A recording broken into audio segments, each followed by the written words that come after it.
За време на продолжениот викенд метеоролозите прогнозираат дека ќе имаме облачно време, на некои места и дожд. Токму заради тоа се апелира и внимателно да се вози на патиштата низ источниот дел на Македонија, кој е познат по тоа што патната инфраструктура поминува низ клисури. Па секогаш има бојазност, да ви кажам право.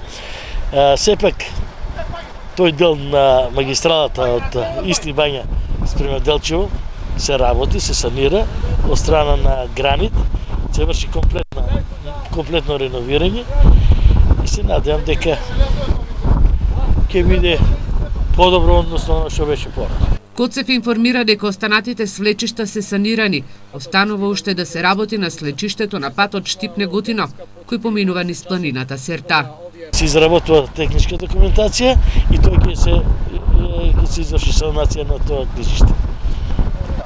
Исто така се санира и горното клишиште кај брана Калиманци, тоа е веќе насипано, што значи дека во наредните месеци ќе се асфалтира. Внимателно да се вози по патиштата низ источна Македонија, не само заради слечиштата, апелираат надлежните.